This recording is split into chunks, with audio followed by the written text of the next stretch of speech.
आप देख रहे हैं एक्सप्रेस न्यूज टुडे, सच्ची खबर सब पे नजर।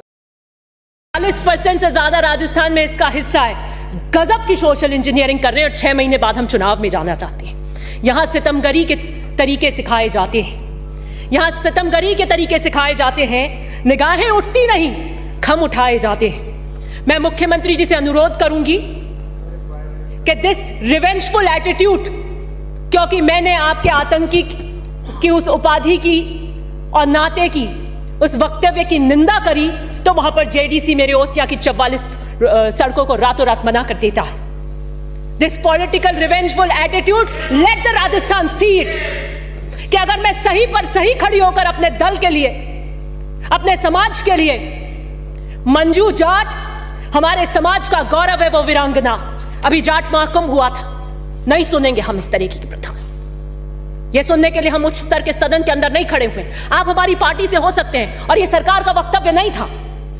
सरकार का वक्तव्य इतना था कि कब कब एफआईआर हुई और कब कब हमने अरेस्ट किया। और मैं इस बात का, मुख्यमंत्री जी के इस बात का समर्थन करती हूं कि हमें परिवार के बाहर नौकरी नहीं देनी चाहिए। कहकर आप मत टालिए कि वो नाते में गई और आपने कभी देवर को दिया है क्या। मत करिए इस तरीके से चरित्र। आपने सरकार का, रुकिए मैं फिनिश कर रही हूं, ये सरकार का वक्तव्य मैं से अग्री करती हूं, लेकिन आपने वक्तव्य को कैसे पेश किया। आप कहिए कि उन्होंने बैन हैंडलिंग हुई, कांच फोड़े, ये किए, आतंकी के समान कैसे कह देंगे। और उसकी प्रतिक्रिया क्या हुई कि आपने पहले उनके नेता को कहा और दूसरे दिन उन्होंने हमारे प्रभारी को आतंकी कह दिया। ये कौन सा उदाहरण हम सेट करेंगे। मैं अर्थ में इतना ही कहना चाहती हूं कि मैं मुख्यमंत्री से अर्ज करूंगी कि यकायक जो 44 रोडों को रोक दिया गया है, उसमें आप सीरियसली इंटरवीन करिए।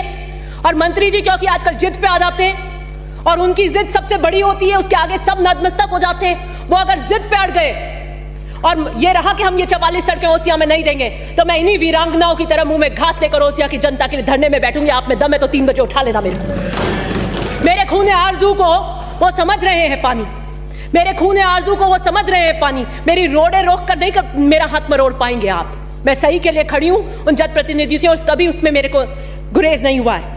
महफिल में जब कोई आए तो पहले अपनी नजरें झुका कर आए। समझ वालों समझ लेना, समझ वालों समझ लेना, समझ से काम लेना, समझ वालों समझ लेना, समझ से काम लेना।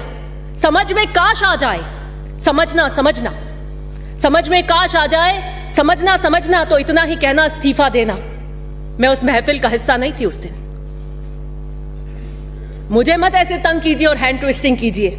मैं तो 20 में भी अपनी जगह थी, 23 में भी अपनी जगह थी, आज भी सही जगह खड़ी हूं। Somebody who is a convict begging for mercy can be the minister।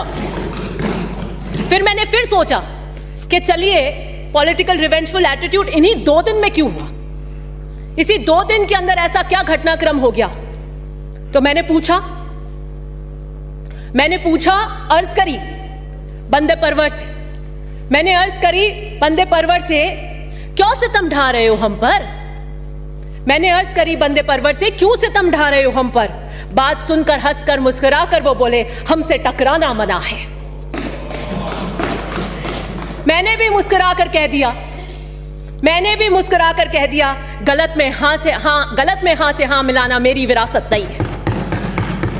Priyanka Gandhi ji के नारे को आत्मसात कर रही हूं। लड़की हूं, लड़ सकती हूं, द्रौपदी नहीं हूं। बाहरी कृष्ण की आवश्यकता नहीं है मुझे अपनी रक्षा के लिए। मैंने 10 साल जबर के अंधेरों में जिंदगी गुजारी है। मैंने 10 साल दोजख पे सजदे किए हैं। इस धरती पे दोजख का नाम कारागृह को कहता है, उसी कारागृह पे मैंने 10 साल सजदे किए हैं। मैंने कांटों से नहीं, फूलों से धोखे खाए हैं।